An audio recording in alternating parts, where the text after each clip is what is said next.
Okay, I've shown you my elderberry bushes from afar.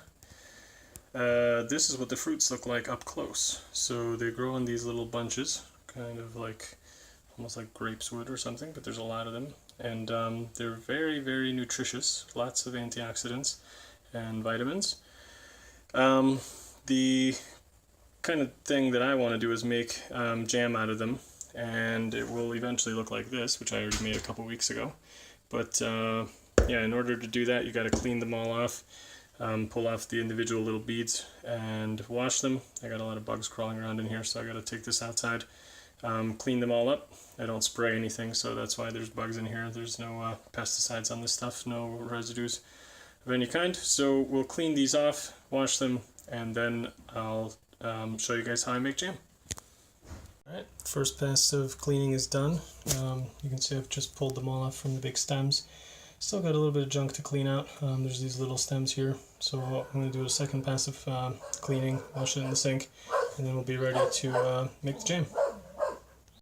Okay, I've got the elderberries washed up a bit more. There are still a couple of those little strands and stuff left in there.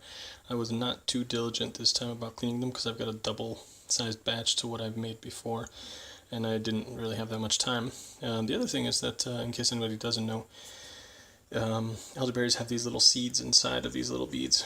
So you can actually see one of the seeds right there.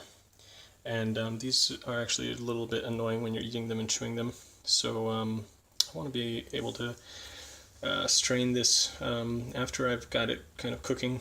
I'm going to go through a strainer like this, handy dandy metal strainer, push the stuff through. That should catch all the seeds, and it should catch any of these little remaining little bits of stem that might be left in here, which I didn't do too great a job of cleaning out. I think it's going to be fine, and what I'll do is I'll strain them through the strainer, and then put the cleaned out kind of pulp that has gone through the strainer back in, boil it some more, then I'll be adding my sugar, and we'll see how thick it is. I might add some agar powder to thicken it up. That is basically the powder of a root vegetable, the agar root, and that helps thicken up things. So you can use that when you're making your jams or jellies, things like that. If you want a little bit of little thickness to the jam. I've used it when I've made strawberry jam this spring, and it turned out great. So yeah, I'll check back in as these are cooking along. Alright, so I've got them boiling up pretty good now. Stirring briskly, make sure nothing sticks. You can see that the individual little berries are starting to kind of break and crumble. So pretty soon I'm going to stop this and put it to the side, and then I'm going to put them through the strainer. Okay, so this is proving to be a learning experience. Unfortunately, the strainer is taking too much of the pulp out, so what I'm being left with is mostly just like the water, the liquid. I mean, there is a little bit of pulp that is managing to get through, but I'm kind of ending up with too much left. So, I mean, this is a significant amount of like jam material that I'm losing here. I don't like this method. So next time I do this, I certainly will not be doing this. I prefer the other method that I did the first time I made the jam, which is that I just cleaned it a lot better, and then I didn't have to worry about the little stems left over. I'm actually even debating how much more of this I'm going to do, because it's extremely time consuming and tiring. So I will likely actually probably only do about half of this, clean it like to this level, and then I still need to probably thicken this because it's so watery that it's not really even going to be a jam, and I don't want to add like just so much like thickening agent like the agar or anything else. Maybe what I'll do is I'll make a syrup out of this, and it'll be like a good refreshing treat that you can just mix up with water. That's a pretty common thing that people do with this too. They also make wine. If you press this fresh, you can put it away as wine, or you can make distilled spirits out of it too. And I'm sure like even this pulp can probably be fermented and made into distilled spirits. I certainly won't be doing that, but I'm sure it's possible. knowing me, I don't really mind little grit in my food, so I'm probably going to end up eating this in like oatmeal and stuff like that in the mornings. So I'll certainly keep this pulp. I'm not going to throw it out. And yeah, I'll probably clean a little bit more, maybe leave enough of this to make 1 bottle of syrup, and then the rest I'm just going to put back in boil and put away as jam, because I think I'm just losing too much of it by doing this process. I don't like it. So anyway, that's a lesson, and yep, we'll see how it comes out. Okay, so I'm deciding to stop here. I've got this left over from the strainer. You can see it's pretty wet. I think I might still be able to get a decent jam out of this if I thicken it up a bit with some agar and sugar. So I'm going to see what I can do with this, but I've decided that I'm just going to put this back on as well and just cook it as it is.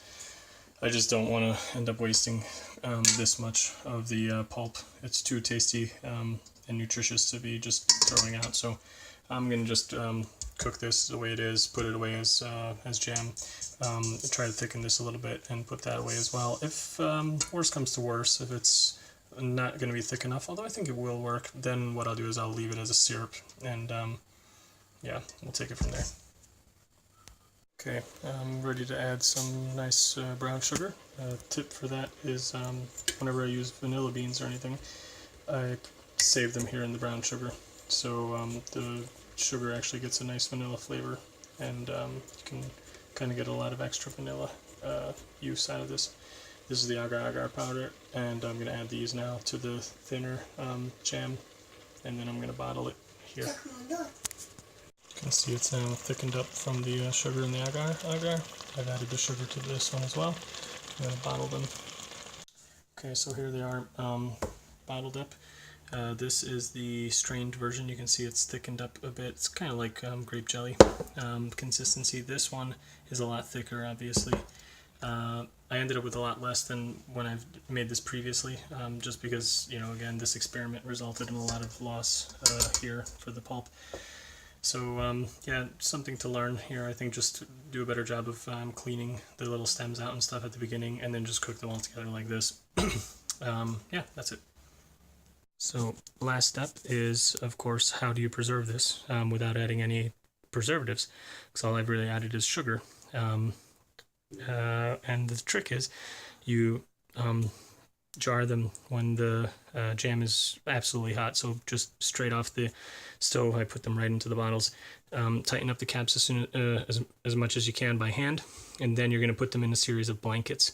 So what I do is I fold this first blanket over, make a little ball, and then I have the second blanket, and I fold that over, and then basically just let them sit in here for like a couple days. They'll cool off very slowly because the blankets are insulating them, and then when you've taken them out, the caps are going to be sucked down. There's going to be a vacuum created because of the way the cooling is done. It's going to pressurize them. Okay, just wanted to give some final thoughts on the process here. One is that it may seem like a lot of work to get about 3 jars worth of jam like this, but if you think about the fact that this really didn't cost me any money aside from the heating of cooking it, it's a really pretty good deal. These grew in my yard for free. I didn't have to water them, I didn't fertilize them, I didn't do anything. I literally just snipped off the fruit and cooked them up and put them in here. They do contain a lot of vitamins and nutrients. I think the fact that they're organic, they don't have any pesticides in them. I can have a healthy source of vitamin C all through winter by just eating a couple spoonfuls of this. This is the pulp that was left over. I'm actually going to just put this in the fridge and add a spoonful or 2 every morning to my breakfast oatmeal. So yeah, I think overall it's still a good process to do. Next time I think the only thing I'll do is I'll do what I did the first time, which is just not strain any of the stuff and just put it away, seeds and all. Last thing to note about the seeds specifically is that you shouldn't be eating raw elderberry apparently, because the seeds contain a compound that can lead to a cyanide poisoning if you eat enough of them. So yeah, you have to cook them. Once you cook them, it destroys that compound and you will not get sick. But that's just something to note. It's very important. You shouldn't be eating them raw. And that's pretty much it.